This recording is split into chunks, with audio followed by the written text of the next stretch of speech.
When you're 78, your past becomes clearer than your present. Every morning, I, Edgar Hutton, wake up in my old house on Merrimack Street in Lowell and see cracks in the ceiling that resemble a map of years gone by. A map where every line is a mark of the frustration, mistrust, and caution I've accumulated over the years as an insurance investigator. Lowell was never a fashionable town. The textile mills closed long ago, leaving behind brick skeletons along the Merrimack River. I moved here 43 years ago when I married Eleanor. She died 10 years ago of lung cancer, leaving me alone with a house full of memories and a son who seemed to be just waiting for her death to start claiming his inheritance. Today is Sunday, the day Alfred and his wife Virginia usually visit me. I say visit, but it's really more like an inspection. They arrive around 4 in the afternoon, bring some food that I usually throw away after they leave, and spend 2 hours gingerly looking for signs that I'm becoming incompetent. Dad, do you remember what we said about your medication? Alfred always starts with that. He's 46, but when he talks to me, his voice is the way it usually is with a naughty child. Of course I remember, I reply, though we've never discussed my medications. I have high blood pressure and mild arthritis. Nothing serious, nothing that requires his intervention. Virginia, his wife, always sits next to him on the couch. She is 10 years younger than Alfred and works for a travel agency. Always impeccably dressed, with those nails of hers the color of dried blood, and a smile that never reaches her eyes. Edgar, she's the only one who calls me by my first name, like we're friends. We were thinking maybe you should consider a trust, so you don't have to worry about accounts and investments. I nod and pretend to ponder this. What I'm really pondering is how 35 years on the job has taught me how to recognize scammers. I've seen people who set their own houses on fire for insurance. I've seen disabled people who by some miracle could lift weights when they thought no one could see them. I've seen widows who mourned their husbands at funerals and then a week later went to the Bahamas with their lovers. People lie. They always do, especially when it comes to money. I'll think about it, I say, and see them exchange glances. My pension isn't bad. I've also made some good investments over the years. I have this house fully paid off and an account with a sum that could see me living comfortably until I'm 100 years old, if I chose to live that long. It's not millions, but enough to pique the interest of my only son and his wife, who seem to have already spent all their money on luxury vacations and a car they can't afford. How's your memory been lately, Dad? Alfred asks as Virginia goes into the kitchen, ostensibly to make tea. I can hear her opening drawers and cupboards, checking to see if I'm hiding anything valuable, or maybe looking for signs that I can't keep things in order. There's nothing wrong with my memory, I reply. I remember when you wet your pants during the school play in 3rd grade. I remember you wrecked your friend's car and lied about getting cut off. I remember you begging for money for college and then dropping out after the first semester. Alfred's face turns red. He hates it when I remind him of his failures. And there were quite a few. Alfred has never been known for perseverance. He started many projects, a music band, an online business, a programming course, but never followed through. Now he works as a coordinator for a delivery service, a job he says is temporary, even though he's been in the position for 7 years. I'm just worried about you, he says with irritation in his voice. Don't you think this house is too big for one person? I look around. A 3-bedroom house with a 1.5-story basement? Yeah, it's too big for me. But it's my house. This is where I lived with Eleanor all our years together. Every single thing here has a story. I like the space, I say. Virginia returns with the tea I didn't ask for. Sanashon. Edgar, we have friends whose parents have moved into such beautiful boarding homes for the elderly. There are nurses there, activities, socializing. Activities, I correct her. She hates it when I do that. Yes, activities, she smiles strangely. Anyway, they say their parents are much happier now. And of course, they don't have to worry about the house. Sounds like a well-fed prison, I reply. Alfred sighs. Dad, we're just offering options. You're 78. Virginia and I won't always be able to come over to make sure you're okay. I'm doing just fine on my own, I say. And by the way, I changed my will last week. That's a lie. I haven't changed my will in 5 years. But I want to see their reaction. They freeze. Alfred sets the cup on the table so sharply that the tea spills out. Why? He asks, trying to hide his alarm. I mean, you have the right, but What's wrong?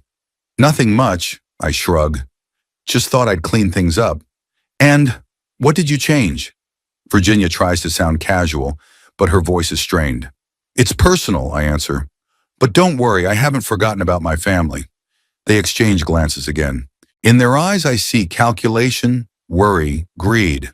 Not love, not caring, just cold financial interest. After they leave, I sit in my chair by the window and watch them get into their black BMW, a car I'm sure they can't afford. I see them talking vigorously, probably discussing me and my condition. In my 35 years as an insurance investigator, I've learned to see a lie. It's like a sixth sense. You notice micro-expressions, inconsistencies in stories, nervous gestures, and my sixth sense screams that Alfred and Virginia are up to something. There's a safe in my bedroom on the second floor, an old-fashioned one with a mechanical lock. I keep important documents in there, some cash for emergencies, and a few of Eleanor's memorabilia, her engagement ring, the pearl necklace I gave her for our 20th anniversary. A week ago, I noticed someone had tried to open this safe. There were small scratches on the dial that weren't there before. The lock was slightly dislodged. Someone inexperienced might not have noticed it, but I'd been on the job too long not to see details like that. It had to be Alfred. Maybe one of those days when he dropped in to check on me while I was working in the garden. Or maybe he has a key I don't know about. Either way, it confirms my suspicions. They're not just interested in my well-being. They want to gain control of my finances while I'm still alive. And if they can't, they want to wait until I'm dead and take everything. But I'm not going to make it easy for them. If life has taught me anything, it's that you have to stay one step ahead of those who are trying to screw you over. I walk up the stairs, feeling the pain in my knee, a reminder that time spares no one. I walk into the bedroom and stare at the safe in the corner. I need a plan, a way to prove that Alfred and Virginia only care about my money, not me. And I think I have an idea how to do it. Tuesday was rainy and dank, as it often is in Lowell in mid-autumn. Water ran down the window panes, washing away the dust and making the world outside a blurry blur. I was sitting in my office sorting through old photographs, an activity that had grown in value over the years. They were of Eleanor and me, trips to the ocean, Christmases when Alfred had been little and had looked at us with genuine admiration. Now all I see in his eyes is impatience and calculation. It had been 2 days since their last visit, and I was still wondering how far they would go in their quest for my money. The ringing of the doorbell interrupted my thoughts. I was not expecting visitors. The clock showed the beginning of the second, and on Tuesdays, I usually didn't get any visitors. I walked slowly down the stairs, trying not to disturb my aching knee. When I opened the door, I saw Alfred, drenched in the rain, though he had an umbrella in his hand. His face showed concern, but his eyes remained cold. "Papa, I apologize for the sudden visit. I was driving by and thought I'd stop by and check on you." "Driving by?" I didn't hide my skepticism. My house is in a quiet residential neighborhood off the main roads. No one just happens to drive by. "Yeah, been to a client's nearby," he lied, entering the hallway and shaking the water off his coat. "Virginia's here too. She's in the car. Mind if she comes in?" I shrugged. "Sure, go get her." Alfred peeked out the door and waved. Virginia appeared a few seconds later, with her hair perfectly styled, despite the rain, and a large bag over her shoulder. She kissed me on the cheek, leaving a trail of sticky lipstick. "Edgar, darling, how good to see you." I led them into the living room. Something in their demeanor alerted me. They looked at each other too often, spoke too kindly. "Tea? Coffee?" I offered, though I was sure they'd refuse. "No, thank you, Papa," Alfred replied. "We won't be long. We just wanted to make sure you were all right. You live alone, and with this weather—" "I'm fine," I said. "Like I said on Sunday." "Good, good," Alfred held up his hands in a conciliatory gesture. "Just checking in. By the way, we brought you some new vitamins. Virginia read that they're especially good for men your age." Virginia took a plastic jar of pills out of her bag and set it on the coffee table. "It's a magnesium and zinc complex," she explained. "It's very good for your memory." "There's nothing wrong with my memory," I repeated. "Sure," she agreed quickly, "but prevention never hurts. You know my father, when he was your age, he started forgetting little things and then—" She stopped. She stopped, her lips tightening. "Anyway, it's better to be safe." I picked up the jar and twirled it around in my hands. It looked normal, but something told me not to take the pills. Thank you, I put the jar aside. I'll show them to my doctor at my next appointment. Alfred frowned. Dad, they're just vitamins. They're not even prescription. Still, I prefer to consult Dr. Pearson. He's been guiding me for 15 years. The tension in the room became almost palpable. Virginia smiled strained and changed the subject. Edgar, have you thought about installing an emergency call system? You know, the kind of button you can wear around your neck, in case you fall or feel sick. Shakato. I'll think about that when I'm 90, I replied, not hiding my sarcasm. They stayed for another half hour or so, asking me how I was feeling, how I was doing at home, and if I remembered to take my blood pressure medication. All the while I sensed they were interested in something else. Their gazes wandered around the room, as if they were looking for something specific. Finally, Alfred looked at his watch. We have to go, Dad. Virginia has a meeting at 3 o'clock. I walked them to the door. As Virginia was leaving, she turned around. By the way, Edgar, you haven't told us any details about your new will. Shouldn't we at least know the basics, just in case? Just in case of what? I asked. She hesitated. Well, you know, to be ready in case something happens. Sure, Norn. If something happens, the lawyer will contact you, I replied. All the documents are in perfect order. After they left, I stood at the window for a long time, watching their car drive away. Something was definitely wrong. Their sudden visit, the strange vitamins, the questions about the will it all added up to a disturbing picture. I went back into the living room and picked up the jar of vitamins. Maybe I was being too suspicious. 35 years in the insurance business have taught me to see fraud where others see simple randomness. But what if I'm right this time? Determined to test my suspicions, I took the jar into the kitchen and stashed it in a far drawer. Later, I would take it to a pharmacist I knew to check the composition. The rest of the day passed quietly. I read, watched the news, made myself a simple dinner. At around 8 o'clock in the evening, I was about to go upstairs when I heard the sound of a car pulling up. Looking out the window, I recognized Alfred's BMW. What had they forgotten? Why were they back so late? I waited for the doorbell to ring, but it didn't. Instead, I heard the key turn in the lock. Alfred had a spare key I'd given him years ago for emergencies, but he'd never used it unannounced before. Instinctively, I retreated into the shadows of the hallway. The door opened quietly, and I heard Virginia whisper, "Are you sure he's asleep?" "Yes," Alfred answered. "He always goes to bed at 8 o'clock, and I put sleeping pills in his coffee today. I got a chill. So they put something in my coffee. It's a good thing I, in the habit of an old investigator, always pour out the first cup I'm offered when no one is looking." "Good," Virginia continued to whisper. "Hurry up then. We need to find his new will and check the safe." They walked quietly into the living room. I could hear them carefully pulling out the desk drawers, going through the papers. "Shit, there's nothing here," Alfred cursed. "Let's go upstairs. The will must be somewhere in the study or the bedroom." "What if he wakes up?" Virginia worried. "He wouldn't. The dose was enough to bring down a man twice his size." I stood in the shadows as they climbed the stairs. When their footsteps died down at the top, I followed quietly, trying not to step on the creaking steps I knew well. From the second-floor hallway, I watched them enter my bedroom. The door was left ajar, and the light from the room fell in a thin streak across the hallway floor. I crept closer and listened. "There's the safe," Alfred said. "We'll have to try to open it." "Do you know the code?" Virginia asked. "No, but I saw my father open it once. I think there was a combination of dates. Maybe Mom's birthday or their wedding date." I could hear him fiddling with the lock, trying different combinations. I wanted to break in and catch them red-handed, but I decided to wait and find out more. "Damn it, this isn't working," Alfred grumbled after a few minutes. "Why don't we try my father's date of birth?" "Try it," Virginia said impatiently. "But if it doesn't work, we'll have to think of Plan B." "Plan B takes time," Alfred objected. "We'll have to gather enough evidence of his incompetence, find a suitable psychiatrist, prepare the documents. It's the only way to get legal access to his accounts while he's alive," Virginia insisted. "And now is the time. He's getting more and more suspicious.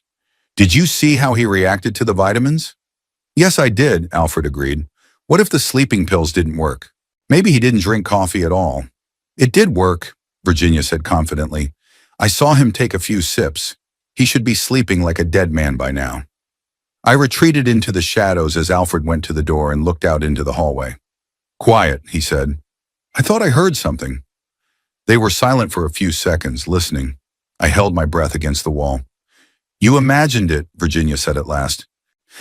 Let's look in his office. Maybe the will is there. They left the bedroom and headed toward my office at the end of the hall. I slipped into the bathroom and closed the door, leaving a small slit to keep an eye on them. There were muffled voices coming from the study, the sound of drawers opening and closing. 10 minutes later, they returned to the hallway. Nothing, Alfred said disappointedly. No will, no deeds to the house, no bank statements. Where the hell did he keep all this stuff? Maybe in a safety deposit box? Virginia suggested. Or a lawyer? Maybe, Alfred looked annoyed. But we need to know for sure. If he really did change the will. He might have lied, Virginia said, to test our reaction. Even if he did, we still need to act quickly. His estate is valued at about $500,000, including the house and investments. I'm not going to wait another 10 years until he decides to die a natural death. Hush, Virginia cut him off. Don't say that. What if the neighbors hear? What neighbors? The nearest house is 50 meters away, and a deaf old woman lives there. They went down the stairs. I came out of the bathroom and followed them cautiously, staying in the shadows. So what are we doing? Virginia asked when they were already at the front door. We go to Plan B, Alfred answered firmly. I'll contact Dr. Ramirez. He's helped with cases like this before. If he confirms that the father is incapacitated by dementia or some other cognitive impairment, the court can appoint me as his guardian. And then we'd have access to everything, Virginia finished for him. They walked out, closing the door quietly behind them. I heard the engine start, the crunch of gravel under their wheels, and then silence. I stood in the darkness of the hallway, feeling the cold rage building up inside. My own son was planning to have me declared incompetent for money. He and his wife were ready to bribe a doctor, to fabricate a medical report, to deprive me of the right to control my own life and property. When I went up to the bedroom, I saw the signs of their intrusion. Open dresser drawers, shifting papers on the bedside table, a safe with scratches on the dial new, fresh scratches. I sat on the edge of the bed, contemplating the situation. Now I knew exactly what they were up to. I had the advantage of the element of surprise. They think I suspect nothing, that I'm a gullible old man easily fooled.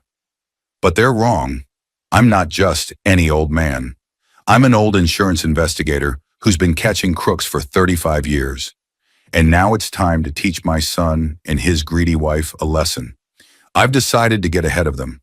Prepare a trap that will expose their true intentions once and for all. A trap from which they would never escape. I walked over to the safe and dialed the combination, not Eleanor's birthday or our wedding date, but a random set of numbers I'd chosen precisely because it meant nothing. Inside were documents, some cash, and a box of Eleanor's jewelry. Looking at the contents of the safe, I began to form a plan that would allow me to not only protect myself, but also teach Alfred and Virginia a lesson they would remember for the rest of their lives. The next morning I awoke at first light, feeling an unusual burst of energy. The plan had matured in my mind overnight, taking clear shape. The first thing I did was to call my old friend Leonard Tyler, who had worked side by side with me for almost 20 years at the insurance company. He was always a master of technical tricks. Edgar? He was surprised to hear my voice. What's wrong? You rarely call this early. I need your help, Leo, and your discretion. I summarized the situation, omitting personal details. All I said was that I suspected attempted fraud and wanted to collect evidence. Miniature cameras? Leo interjected. Yes, I have a couple. Left over from when I was investigating that bus driver, remember? I can bring them over this afternoon. I'd appreciate it, I said. One more thing. Where do you think you can get counterfeit money? Not real fakes, but theater props. There was silence on the other end of the line. Edgar, are you sure you know what you're doing? Leo's voice sounded worried. Absolutely, I answered. I'm not breaking the law. I just want to teach someone a lesson. Leo sighed. Okay, my granddaughter plays in the school theater. They must have props like this. I'll see what I can do. After breakfast, I headed into town. First stop was the quick print shop on Main Street, a small, family-owned business where I was well known. I asked them to print a few fake documents, a fake certificate of title for a non-existent property in Vermont, fake bank statements showing substantial amounts in offshore accounts, and a fake will listing the primary beneficiary as one Eleanor Hutton Research Support Foundation, a non-existent organization. Oh, I want to play a trick on my son, I explained to the owner of the print shop when he looked suspiciously at my unusual order. His birthday is coming up, and I'm preparing a surprise. He nodded, clearly not believing me, but didn't ask any questions. Professional ethics in small towns have their advantages. Next stop was the hardware store where I bought a new lock for the safe. Not too complicated for Alfred to open, but not too simple to make him bother. When I got home, I set about preparing the safe. I took out all the valuables, documents, cash, Eleanor's jewelry, and hid them in a hiding place under a floorboard in the dressing room that Alfred didn't know about. Then he carefully cleaned the safe of fingerprints and installed a new lock. Toward evening, Leo arrived with the cameras and a wad of theater money. Here, he said, laying out 2 miniature cameras the size of buttons on the table. One can be set up to cover the safe, the other to see the whole room. They're wireless with a motion sensor. The recording is automatically activated when someone enters the room. He helped me install and set up the cameras. We hid one in an antique clock on the mantelpiece, the other in a vase on the dresser. Both were pointed at the safe. Here's the money. Leo handed me a wad of green papers. My granddaughter said it was for a school play about a bank robbery. They look pretty convincing, but you can tell it's not real to the touch. I counted the money. Looks like about $50,000 in $100 bills. It's perfect. Thanks, Leo. I'll return it as soon as I complete my experiment. With Leo gone, I began the final part of my preparations. Filled the safe with fake money, putting some real bills on top to make it look real. I added fake documents, and on top of them, I put the most valuable bait, an old box with cheap costume jewelry, which in the semi-darkness could easily be mistaken for real jewelry. Finished with the safe, I set up a new combination. Eleanor's birthday, the first thing on Alfred's mind. I spent the next 2 days trying to give the impression of a deteriorating condition. When Alfred called on Thursday, I spoke slowly, sometimes mixing up my words. Dad, are you all right? He sounded worried, not for me, but for his plans. Yes, yes, I answered, deliberately stammering. I'm just a little tired. You know, age. Maybe I should stop by, check on you? No need, I paused. Although, maybe Sunday. There's something important I'd like to discuss with you, about the future. Of course, Dad, he said, a note of impatience in his voice. Virginia and I will arrive at the usual time. On Sunday, I prepared for their visit with the utmost care. I placed small signs of forgetfulness around the house. A half-drunk cup of coffee on the table, an open book on the couch, an uneaten breakfast in the kitchen. He put on a house robe and slippers, though he usually preferred to be fully dressed when he received guests. Alfred and Virginia arrived at 4 o'clock sharp. I met them in the hallway, slouching slightly and leaning on the cane I usually used only when my arthritis worsened. So, Dad, Alfred gave me a concerned look. You look tired. Ah, I waved my hand. Old age is no fun. Come in, come in. We settled into the living room. Virginia took a quick look around the room, noting the signs of untidiness I'd left behind. Edgar, she began with feigned concern, maybe you need some help around the house. We could hire someone. No, I shook my head. I don't want strangers in the house. I'll do it myself. You said you wanted to talk about something, Alfred reminded me, getting to the point. Yes, I sighed. I was thinking, maybe you're right. Maybe I do need help with my finances. It's getting hard to keep track of everything. Their faces perked up. They exchanged quick glances. It's a very big decision, Dad, Alfred said carefully. We could help. For example, I could be your confidant. Maybe, I pretended to think about it. I'd have to think it over. I have some savings. And your mother's jewelry. We know, Papa. Alfred put his hand on my shoulder. And we'll make sure everything is safe. Yes, I rubbed my forehead. By the way, I recently moved some things into the safe. just to be safe. You know, there's so much talk on the news about thefts. I noticed the sparkle in Virginia's eyes. That's very thoughtful, Edgar, she said. Where do you keep the key to the safe? What key? I pretended not to understand. It's a combination lock. The numbers. I stopped talking, like I was trying to remember. I think it was Eleanor's birthday, or our anniversary. I don't remember exactly. Don't worry about that now, Dad, Alfred said hastily. The important thing is that things are safe. The rest of their visit was spent discussing my condition. They cautiously questioned me about the medication, asking if I was forgetting to take it, if I was having memory lapses. I kept them deluded, sometimes forgetting what we were talking about a moment ago, or confusing names. As they got ready to leave, I said, I'll probably go see Dr. Pearson tomorrow. My blood pressure's been acting up. Do you want me to drive you? Alfred offered. No, I can manage, I smiled. I'm not a wreck yet. What time's the reception? Virginia asked. 11 o'clock in the morning, I lied. Then I'll stop by the bank. Maybe have lunch somewhere in town. Okay, Dad, Alfred patted me on the shoulder. Call me if you need anything. As soon as their car was around the corner, I straightened, tossed back my cane, and grinned. They'd taken the bait. Now all that was left to do was wait. The next morning, I defiantly drove the car out of the garage around 10 o'clock. Drove a few blocks, then went back roundabout and parked 2 houses away from mine where I couldn't be seen from the street. Came home through the back door, entered quietly, and settled into my secret observation post. A small closet under the stairs where I had set up a monitor connected to the surveillance cameras. I didn't have to wait long. Around 11:30, I heard the key turn in the lock. Alfred and Virginia appeared on the monitor, sneaking through the hallway. Are you sure he's gone? Virginia asked in a whisper. Yes, I saw him leaving, Alfred replied. We have at least 2 hours. They quickly went up the stairs. I switched the monitor to the bedroom cameras and saw them enter. Here's the safe. Alfred walked over to it. I'll try the combination. He started spinning a disc, muttering to himself. Mom's birthday, July 28th, 28807. The lock clicked. Yes, Alfred exclaimed triumphantly. Virginia stepped impatiently closer. Open it quickly. Alfred pulled the safe door open. Their faces froze in an expression of greedy admiration when they saw the bundles of money.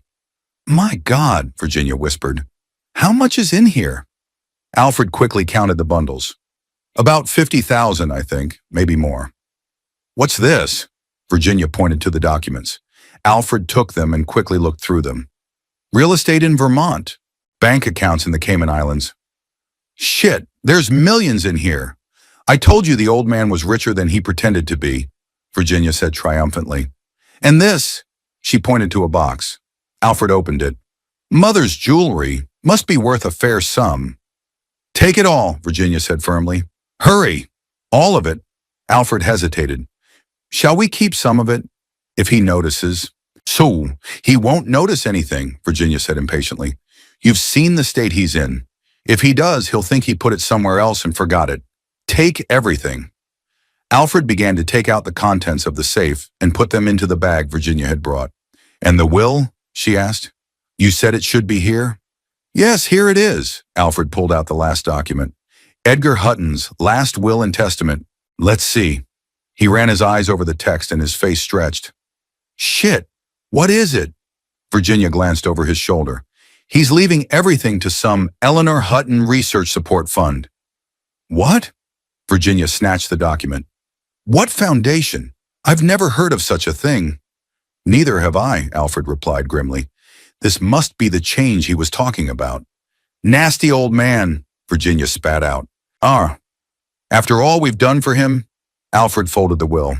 All the more reason to take everything now. Then we'll say we don't know anything, that he must have hidden the money somewhere and forgotten about it. What if he goes to the police? Virginia was worried. With his state of memory? Alfred grinned. Who would believe him? Especially when Dr. Ramirez confirms that he has dementia. They closed the emptied safe and quickly headed for the exit. I sat in my hiding place, feeling a mixture of anger and bitter satisfaction simmering inside. They were exactly what I thought they were. Greedy, heartless, willing to steal from my own father. I let them go. I waited for their car to pull away before I came out of hiding. Going up to the bedroom, I looked at the open, empty safe. On the bed, they had left a few counterfeit bills that had fallen out of the packs in a hurry. Taking the cameras off, I plugged them into the computer and saved the recording. The evidence was perfect, clear, irrefutable. Now I had everything I needed for the next step of my plan. In the evening, the phone rang. It was Alfred, his voice sounding tense. "Dad, how are you feeling? How was the doctor's appointment?" "Fine," I answered, pretending to be distracted again. "The doctor said I was in great shape for my age." Good, he said quietly. "Listen, Virginia and I were thinking of coming over tomorrow. Maybe I could help you with something around the house?" "Sure," I agreed. "Come over for dinner. I'll cook something." As I hung up the phone, I smiled. They'd probably want to see if I'd noticed I was missing, and maybe set the stage for declaring me incompetent before I could report the theft. But what they didn't know was that the game was played by my rules, that I was always one step ahead in this game, and that the biggest surprise was still ahead of them. Tuesday morning greeted me with a bright fall sun shining through the curtains. I lay in bed listening to the quiet of the house and reflected on what had happened yesterday. My plan had worked even better than I had expected. Alfred and Virginia had fallen into the trap of revealing their true intentions in front of the hidden camera. Now all that was left to do was wait for them to discover that they had stolen the prop money and false documents. I was in no hurry to get up. In my 78 years, mornings were always the hardest. My joints were stiff from the night before, my back was aching, and my thoughts were still clouded with sleep. But today I felt an unusual burst of energy and a strange, almost forgotten sense of anticipation. Finally, I got up, showered, and went down to the kitchen. I brewed a strong black coffee, one of the few habits I couldn't give up despite the doctor's warnings. Sitting at the kitchen table, I watched the camera footage on the tablet Alfred had once given me, probably so I could sign electronic documents. The quality of the video was excellent. Every word, every gesture was clearly distinguishable. "Nasty old man. After all we've done for him." Virginia's words rang in my ears. What exactly had they done for me? Come by once a week with fake smiles?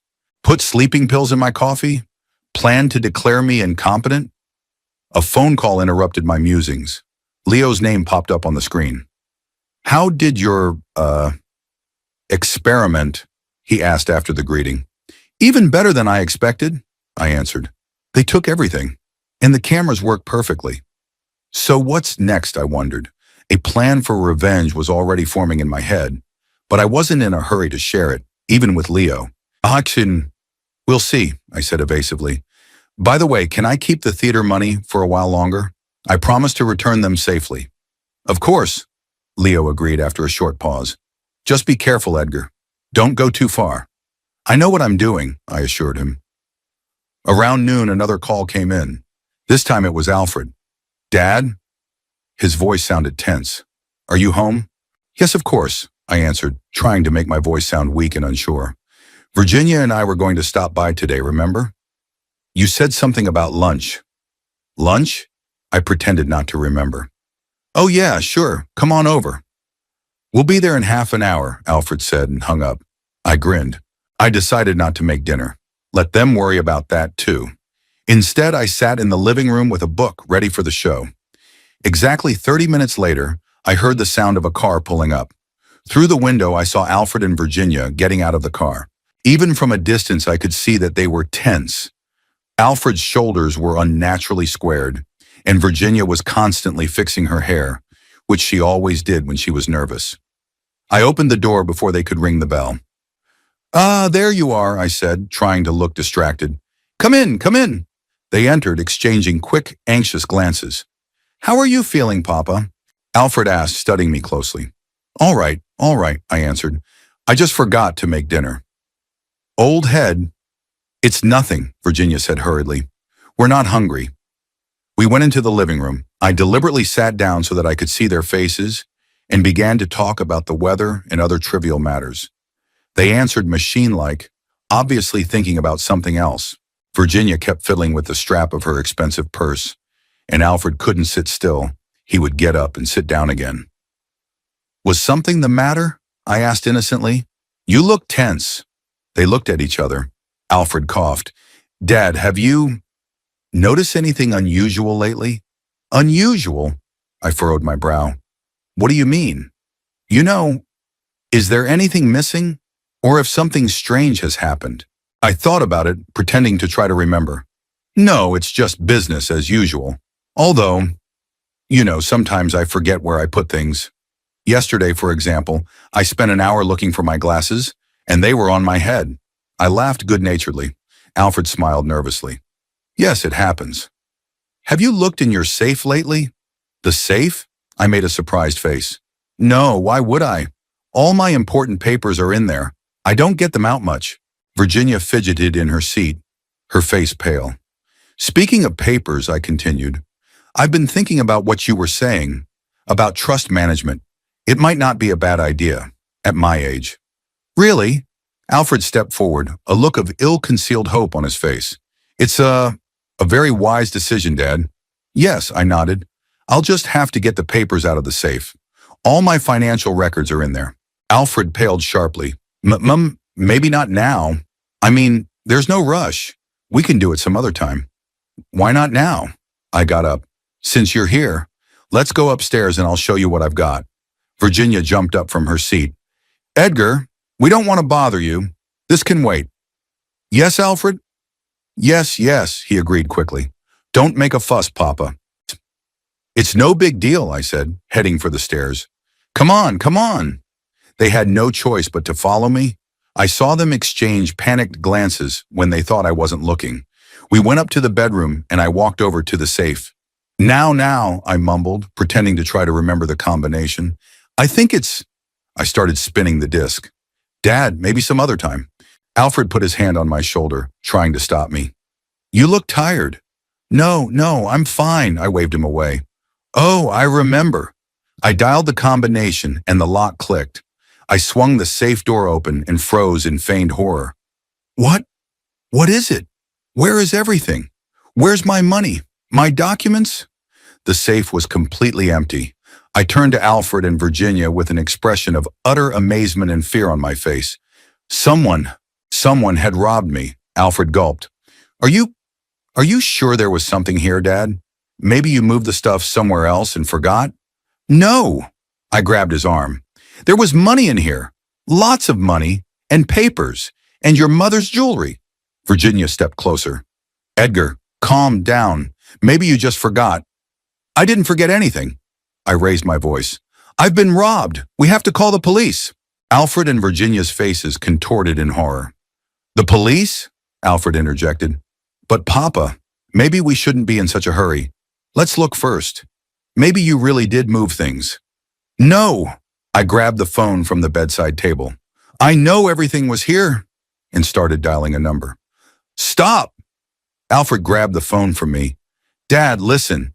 I have a confession to make. I pretended to be surprised. What?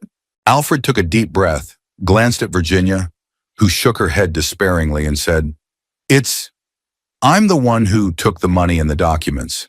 You? I took a step back. My own son stole from me? No. I mean, yes, but not in the way you think, he added hastily. I took them for safekeeping, for your own safety. My safety? I looked at him in disbelief. Yes, Alfred nodded, clearly making it up as he went along. You see, Virginia and I noticed that you sometimes forgot things, and we were afraid you might forget where you'd hidden the valuables, or worse, accidentally throw them away. So I temporarily took them into custody. Without my permission? I crossed my arms across my chest. That's called stealing, Alfred. No, Virginia interjected. It's not theft when you do something for the good of a person. We wanted to protect you, Edgar. I looked at them with feigned doubt. And where are my things now? Alfred and Virginia looked at each other. There was panic in their eyes. They're in a safe place, Alfred said at last. We can get them back at any time. Bring them back now, I demanded. Now? Alfred hesitated. But they're not with us. They're, in a safety deposit box. In a safety deposit box? I raised my eyebrows. What bank? What box number? Yeah, Uh, I don't remember the exact number, Alfred mumbled. But don't worry, Dad, everything's safe and sound. I decided to continue the game. Okay, then let's go to the bank right now. I want to see my things. Alfred turned pale. Now? But the bank? It's probably closed by now. I looked at my watch. It's only 3 o'clock in the afternoon. Banks don't open until 5 or 6. Yes, but Alfred was looking for an excuse. I don't have the key to the safe deposit box with me. It's at home. Then we'll go to your house, get the key, and then go to the bank. Virginia intervened. Edgar, maybe tomorrow would be better. It's late. You're tired. I want my things today, I insisted. If you can't get them back, I'm calling the police. I reached for the phone again. Alfred grabbed my arm. Dad, wait. The truth is, he hesitated, casting a desperate look at Virginia. The truth of what? I looked him straight in the eye. The money. It's not real, Alfred finally said. I pretended to be amazed. What do you mean it's not real? It's fake. Alfred lowered his head. They're theater money, props, not real dollars. I sat on the edge of the bed, feigning shock. Fake? No way. I got them from a stock sale 15 years ago. Maybe someone tricked you, Virginia said quickly. Slipped you fakes instead of real money. I shook my head. No, it was real money. I withdrew it from the bank. I held it in my hands. Dad. Alfred sat down beside me, his voice softer, almost condescending. They're definitely fakes. Very good, but fakes. We realized that as soon as we saw them. He paused, realizing he'd said too much. As soon as what? I stared at him. As soon as we saw them, Virginia finished for him, when Alfred opened the safe to see if everything was in order. And the documents? Were they fake too? I continued to play my part. Yes, Alfred nodded, clearly relieved that the conversation had gotten away from exactly how they discovered the fakes. These are some strange papers. It says real estate in Vermont and accounts in the Cayman Islands. You don't have any of that, do you? I lowered my head, pretending to be upset. No, nothing like that. But how? Who could have switched my real money and documents with fake ones? Maybe it happened a long time ago, Virginia suggested, and you just didn't notice. No, I checked the safe a month ago. There was real money in there, I insisted, watching them get more and more nervous. Dad, Alfred put his hand on my shoulder. Maybe you're wrong. At your age, your memory sometimes fails you. I'm not crazy, Alfred. I jumped to my feet. I know there was real money in my safe. And you know what? I think you stole it. Me? Alfred acted shocked. How can you say that? Because you're the only one who could have known the combination. I pointed my finger at him. You've always been greedy for money. Always wanted my inheritance before I died. Edgar, Virginia stepped between us. This is a terrible accusation. Alfred loves you. We both love you. I looked at her with contempt. Love? You love my money, not me. Dad, you're upset, and I understand that. Alfred tried to speak calmly.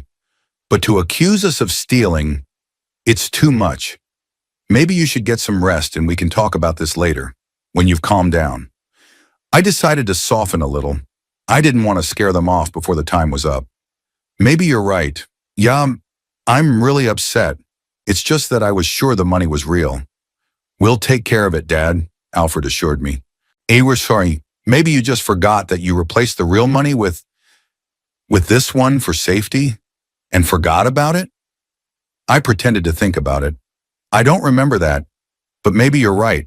I've been forgetting things lately. Sometimes. Alfred and Virginia exchanged looks of relief.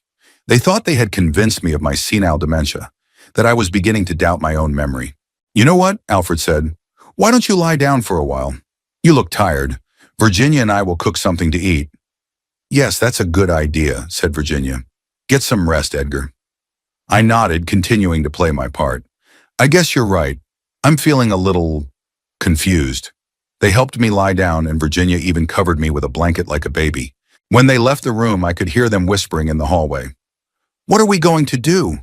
Virginia's voice sounded worried. I don't know, Alfred answered, but he seems to be beginning to doubt his memory. That's good. What if he remembers? What if he calls the police? What police? Alfred grinned. What would he say? I've been robbed, stolen counterfeit money? He'll look like a complete idiot. Their footsteps receded down the stairs. I lay looking up at the ceiling and smiled. They had fallen into my trap and were now scurrying around like rats in a cage. My revenge was just beginning. I quietly got out of bed, walked to the dressing room, and pulled back the floorboard in the far corner. There, in a small hiding place, lay the real valuables: documents, money, and Eleanor's jewelry. Everything was safe and sound. Then I pulled my laptop, which I rarely used, out of the dresser drawer and looked at the saved security footage. I hit the send button and sent the file to my attorney's email address with a short explanatory letter.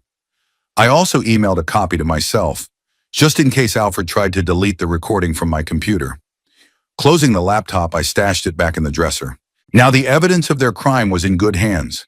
The only thing left to decide was how exactly I would use it against Alfred and Virginia, what lesson I would teach them. From downstairs came the sounds of their muffled conversation, the clinking of dishes. They were probably discussing how to convince me that I was suffering from senile dementia, how to get custody of me and my finances. But now that I had irrefutable proof of their treachery, the advantage was on my side. I could expose them at any time. I could go to the police or use the tape to blackmail them, or I could just show them that I knew the truth and watch their reaction.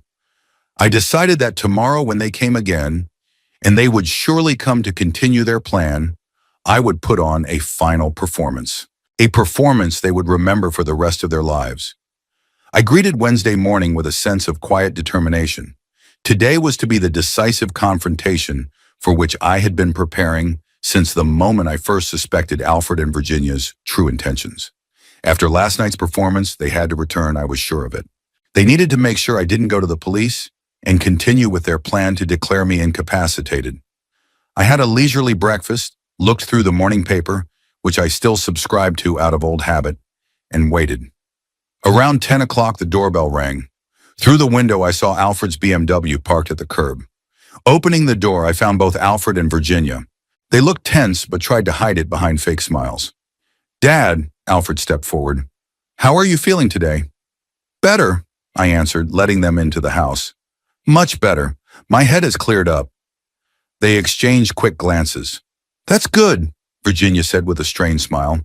We were worried about you. I'm sure you were, I replied dryly. We walked into the living room. I took my usual chair, and they settled on the sofa opposite.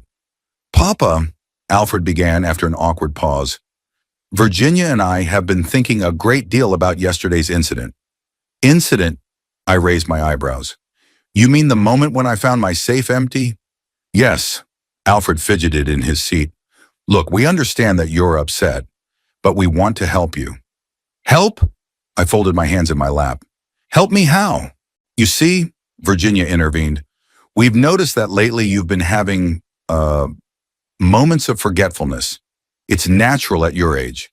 Go on, I kept a nonchalant expression on my face. We think, Alfred said cautiously, that maybe you should get a checkup, just to be sure.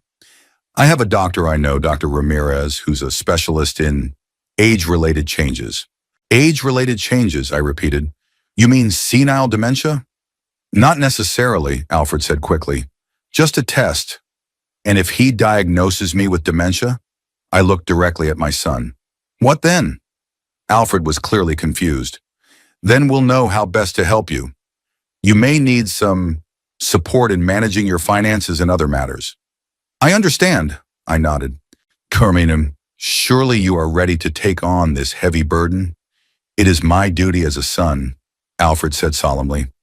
How noble of you, I said sarcastically. Virginia frowned. Edgar, we're really worried about you. Yesterday, you were very upset about that fake money.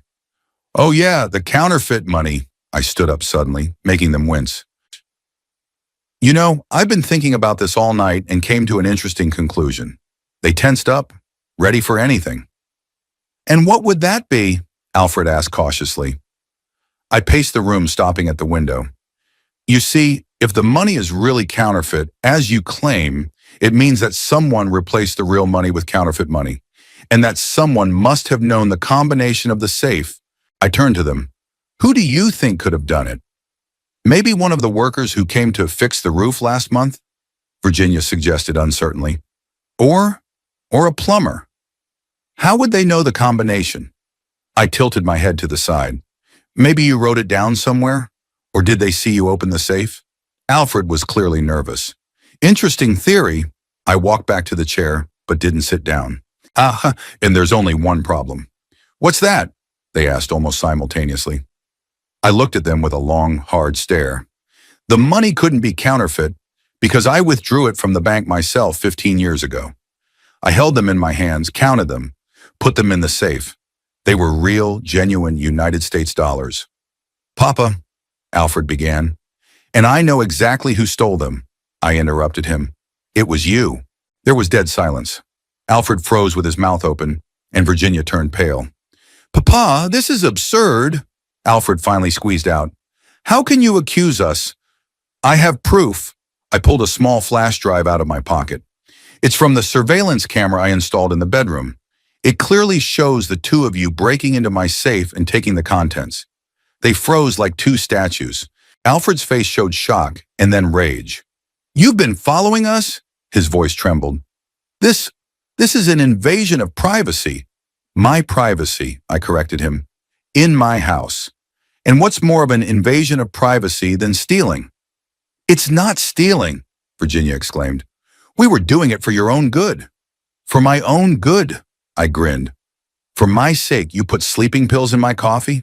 Were you planning to declare me incompetent for my own good? Were you planning to embezzle all my property for my benefit? Alfred jumped to his feet. How did you? You were eavesdropping. Yes, I admitted calmly. I heard everything, and I wrote it all down. That's illegal, Alfred protested. You can't use such recordings. Do you want to check? I sat back in my chair, feeling strangely calm. Shornam, do you want to explain to the police why you broke into your father's safe? Why you tried to slip him sleeping pills? Why you planned to cheat your way into custody of him? Alfred flopped back on the couch, his face contorted with anger and fear. So the money is real? Virginia asked in a trembling voice. No, I shook my head. The money is really fake. Theater props, to be precise. I put it in the safe myself. Autumn, what? Alfred stared at me. But why? It was a trap, I explained. I had long suspected that you were after my money. You spoke too often about my health, too interested in my finances and will. I've noticed your attempts to open the safe. I overheard your conversations, so I thought I'd have you audited. An inspection? Virginia whispered. Yes, I nodded, and you failed. With a bang. There was a long pause. Alfred sat with his head down, and Virginia fidgeted nervously with the strap of her purse. What are you going to do? Alfred finally asked. What do you think? I raised my eyebrows. Look, Dad! Alfred straightened up, his voice pleading. We made a mistake. A big mistake. But we're your family. Your only son. Are you really going to go to the police? Why not? I shrugged. You'd go to court to have me declared incompetent. That's different, he exclaimed. I was doing it. He paused. For my own good? I finished for him. Keep lying, Alfred. Keep lying to yourself and to me. I will. He jumped to his feet. Yes, I wanted your money. Happy? But you've always been too damn stingy. All my life you've controlled every cent. Never really helped me. Never helped you? I stood up too. Salem, I paid for your college education, which you dropped out of after the first semester. Bought you your first car. Put a down payment on your house. How much more did you have to give? It's not enough. There was a lingering resentment in Alfred's eyes. You always treated money like it was more important than me. You were always busy with your work, your investigations. What about me, your son? I worked to provide for you and your mother, I said quietly, so that you could have a future. A future? He grinned bitterly. What future? Working like hell for 40 years? Like you did, to save up money you'll never spend? So that's what this is about, I shook my head. You think you're entitled to my money just because I'm your father? That I should give you everything I've earned through my labor? Sakon, you're going to die anyway, Alfred blurted out and immediately covered his mouth with his hand when he realized what he had said. There was a heavy silence in the room. I looked at my son, the man I had once held in my arms, taught to ride a bicycle, sent to first grade. Now he stood before me, waiting for me to die so he could inherit. "This is it," I said quietly. "You're going to die soon anyway." The truth at last. "Edgar," Virginia intervened. "That's not what he meant," I said. "No, that's exactly what he meant," I turned to her. "And you think so too. You're both waiting for me to die so you can have my money." "That's not true," she protested, but without much conviction. "Isn't it?" I grinned. "Then why all this talk about my fortune? Why the questions about the will? Why the plans to declare me incapacitated? Why the sleeping pills in my coffee?" They were silent, avoiding my gaze. "I'll tell you what." I took a step toward them. "Get out of my house, now!" "Dad?" Alfred started. "No," I held up my hand. "I don't want to hear anything. No excuses, no apologies. Just walk away." "And then what?" Alfred asked, his voice trembling. "Will you go to the police?" I looked at him for a long time, at my only son, who turned out to be a stranger. "I don't know," I answered honestly. "I haven't decided yet, but I can tell you one thing for sure. You won't get a dime from me anymore." "We can fix this," Virginia intervened. "We'll be better. We'll take real care of you." "Do you expect me to believe that after everything I've learned?" I shook my head. "No, Virginia. Some things can't be undone. Some betrayals are too deep." Alfred looked at me with an agonizing mixture of anger and fear. "You've always been like this. Cold. Calculating. Even with Mom." The words hit me like a slap in the face. Eleanor.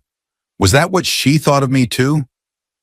"Don't bring your mother into this," I said quietly but firmly. "She knew who I was, and she loved me for who I was." "She put up with you," Alfred spat out. She put up with your obsession with work, your paranoia, your stinginess. She deserved better." I took a deep breath, fighting the wave of pain and anger. "Maybe you're right," I said finally. "Maybe she did deserve better, but she chose me and stayed with me until the end." "Because she was too kind to leave," Alfred snapped at me. "And I guess you didn't inherit her kindness," I said dryly. Alfred clenched his fists. "You know what? Do whatever you want. Go to the police. Tell them everything. I don't care. But don't think I'm going to sit quietly. I'm going to tell everyone what kind of father you really were. How you always put work before family. How you didn't come to my graduation because you had important business. How you missed my mom's 16th birthday because you were investigating another fraud." Every word hit the mark. They were mistakes I made, moments I regretted for the rest of my life. I wasn't the perfect father, I admitted, and I wasn't the perfect husband. I had my flaws, my mistakes, but I never betrayed my family, never lied to you, never tried to take what was yours. "No, you just kept us on a short leash," Alfred said bitterly. "Always controlling, always judging. Never really believed in me." "I believed in you," I countered, "but you never followed through on anything, always looking for the easy way out, always waiting for someone else to solve your problems." Virginia stepped between us. "Enough, both of you. This is getting us nowhere." She turned to me. "Edgar, we'll leave, but please think carefully before you do anything irreversible. We're your family no matter what." "Family doesn't try to steal from each other," I replied. "The family isn't planning to declare the birth father crazy for money. Just because we share a last name and blood doesn't make us family. Actions do." Alfred looked at me with hatred. "You'll regret this," he said quietly. "When you're alone, when there's no one to give you a glass of water."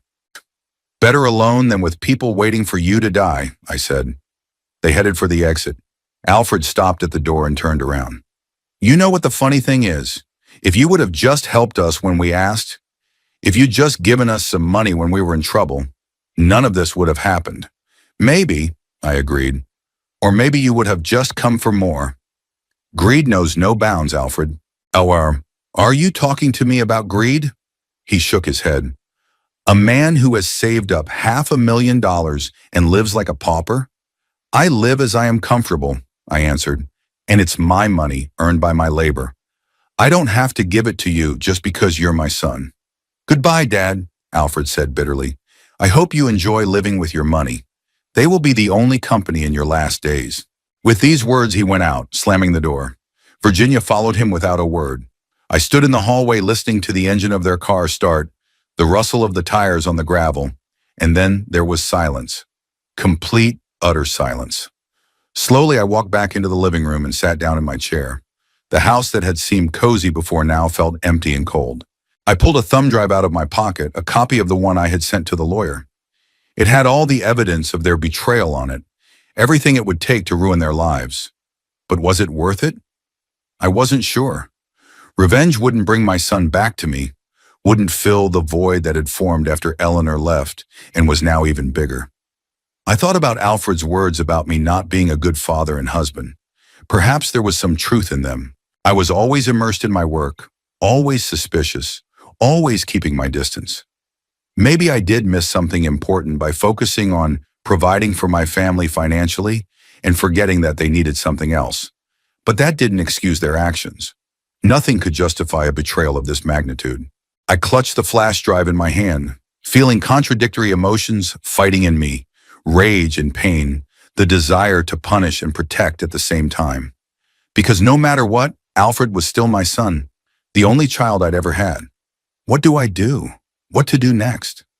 I didn't know. All I knew was that the decision I made would change our lives forever, and there would be no turning back. 3 weeks had passed since the day I kicked Alfred and Virginia out of my house. 3 weeks of silence and solitude, which strangely enough brought me more peace than all the previous years of pretended marital harmony. I woke up that morning with a clear head and a firm decision. I called my attorney, Howard Pratt, with whom I had worked for the past 20 years, and made an appointment for 10 o'clock. Howard, a short man with a neat gray beard and shrewd eyes, met me in his office on the second floor of an old brick building in downtown Lowell. "Edgar," he shook my hand. "It's good to see you. You look determined." "There's a reason," I replied, sitting down in the leather chair across from his desk. "I got your letter in the videotape." Howard took off his glasses and wiped them with a napkin. "Suana, I have to say I'm shocked. I never thought Alfred would do something like this." "Neither did I sighed. "But facts are facts." "Have you decided what you're going to do?" Howard asked. "Do you want to file a police report?" I shook my head. "No, I've given it a lot of thought. A public scandal, a trial, possibly jail time for Alfred. It's not what I want. Not the legacy I want to leave." "I understand," Howard nodded. "And then why are you here?" "I want to change the will," I said. "Completely. And I want Alfred to know about it." Howard took out a notebook. "I'm listening. What changes do you want to make?" "I want to disinherit Alfred and Virginia. Completely. No house, no money, no personal effects." "That's your right," Howard made a note. "But the law usually provides."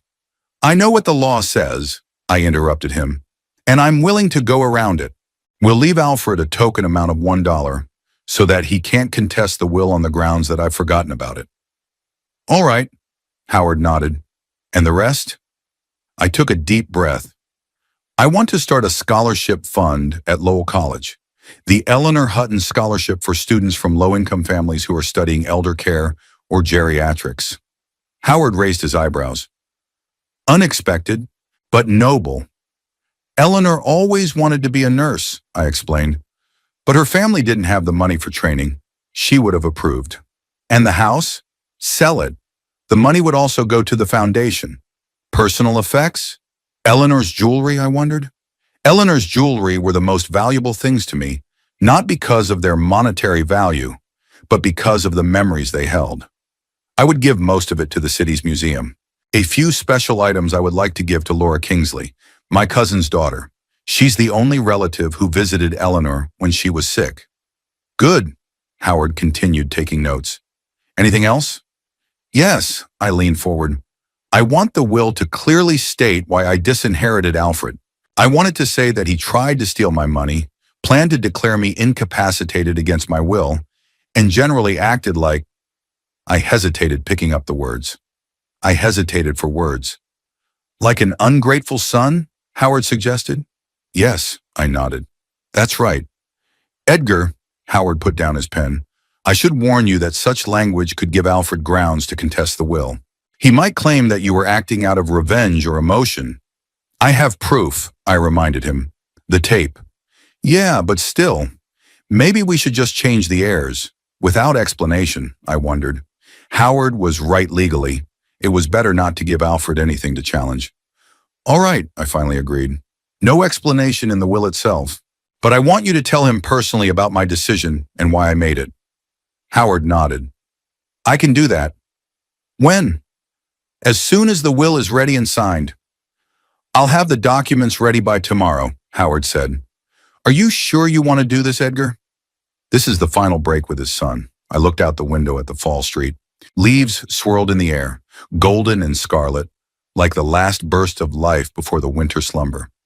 Yes, I answered firmly. I'm sure of it.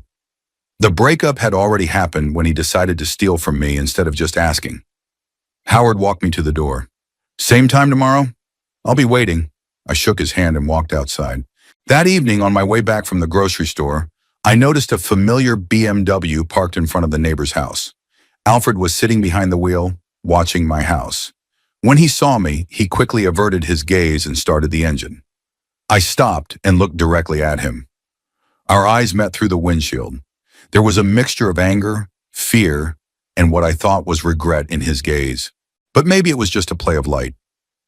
I didn't wave at him, didn't nod, just watched. After a few seconds, he averted his eyes, backed up, and drove away.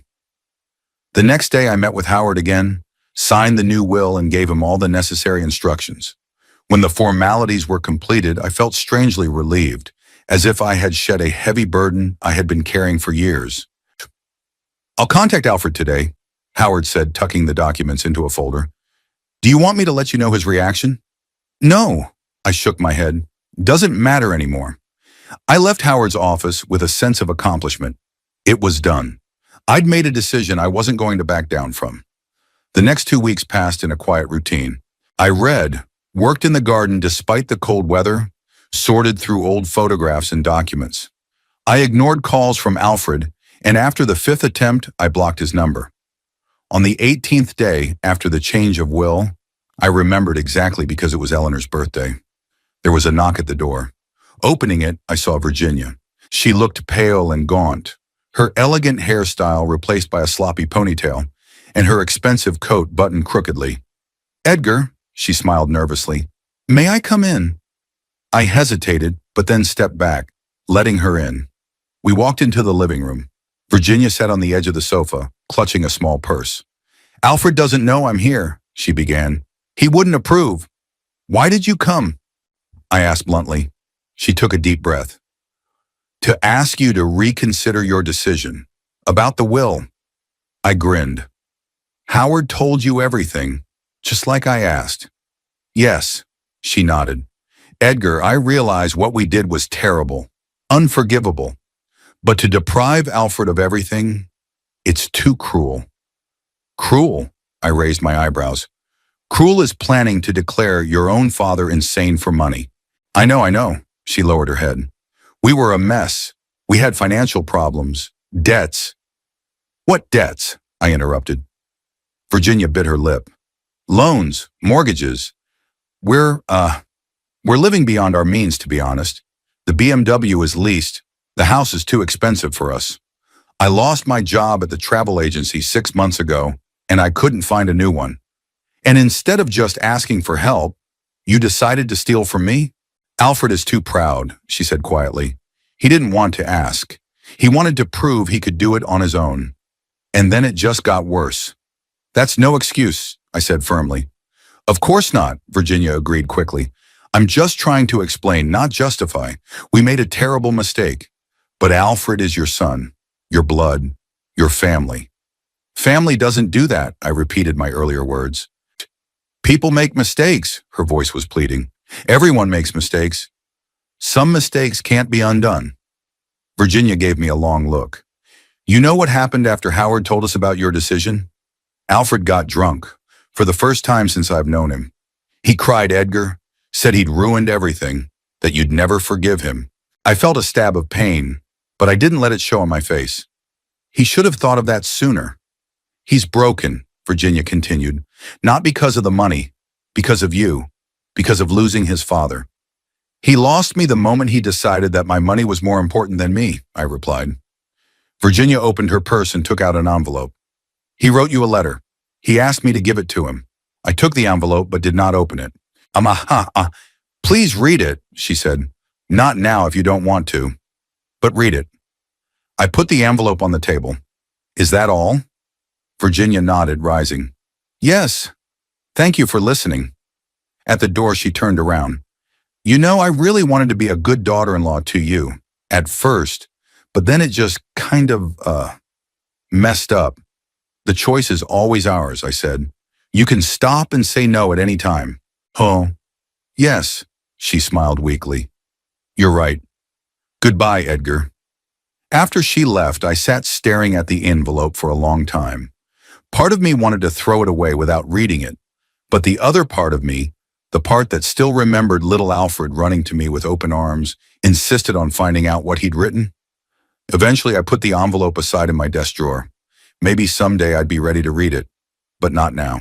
The following week, I met with the administration of Lowell College to discuss the details of a future scholarship fund. The dean of the School of Health Sciences, an energetic woman in her 50s named Helen Forrester, was delighted with my initiative. Mr. Hutton, this is extremely generous of you, she said as we sat in her office discussing the terms. The scholarship in your wife's name will help many students get an education that would otherwise be out of their reach. Eleanor would be delighted, I replied. She has always wanted to help people. May I ask why geriatrics? The dean asked. I thought about it for a moment. Because old people deserve care and respect. They deserve to face the end of their lives with dignity. And because there are too few good professionals in this field. That's true, Helen nodded. And the demand only grows as life expectancy increases. We discussed the details, the criteria for selecting scholarship recipients, the amount of money to be paid out, and the conditions under which the funds would be used. I insisted that the fund be started as soon as possible while I was still alive. I wanted to see the fruits of my decision. Leaving the dean's office, I felt a strange satisfaction. For the first time in a long time, I was doing something truly worthwhile, something that would outlive me and leave a mark on the world. When I got home, I began to make a list of things I needed to do. Contact the real estate agency about selling the house, meet with the director of the city museum about Eleanor's jewelry, contact Laura Kingsley. At that moment, the phone rang. The number was unfamiliar, but I answered it anyway. Mr. Hutton? A man's voice asked. This is Dr. Morris from Lowell City Hospital. Your son, Alfred Hutton, has been in an automobile accident. I felt my heart squeeze. Is he alive? Yes, the doctor replied. But his condition is serious. Concussion, broken ribs, internal bleeding. We're prepping him for surgery. Yeah, I stammered. I'll be there. When I hung up the phone, I stood there in a daze for a long time. Despite everything that had happened between us, despite his betrayal, Alfred was still my son. The thought that I might lose him forever was unbearable. I grabbed my car keys and hurried to the door. But as I stepped out onto the porch, I suddenly stopped. What would I say to him? What would he say to me? Would this accident change anything between us? I didn't know the answers to these questions. All I knew was that I had to be there for him. Not for him, for me. For the memory of the boy I once loved most in the world. For Eleanor, who would never forgive me if I didn't come. As I got into the car, I realized that my decision to exclude Alfred from the will still stands. It was one thing to be there for him in a difficult moment, and quite another to let him escape the consequences of his actions. I could forgive, but I couldn't forget, and I couldn't let him think he could get away with betrayal. My fortune would still go to the scholarship fund. My house would be sold. My plans would not change. But maybe there will still be room in my life for reconciliation. Not for a restoration of the old relationship. That was impossible. But for some new understanding, a new beginning. Maybe. On the way to the hospital, I thought about the 3 weeks I'd spent alone after breaking up with my son. About the strange sense of freedom and peace I'd felt when I'd been freed from the burden of a fake relationship. It was true freedom to live by my own rules, without regard for other people's expectations and demands. And I realized that I wasn't willing to give up that freedom, not even to reconcile with my son. I will be there for him now, in his hour of need. But then I will return to my new life, a life without toxic relationships, without manipulation, without lies. A life where I could finally be myself and do what I thought was right. At 78, I finally had my freedom, and it was the most valuable legacy I could leave myself.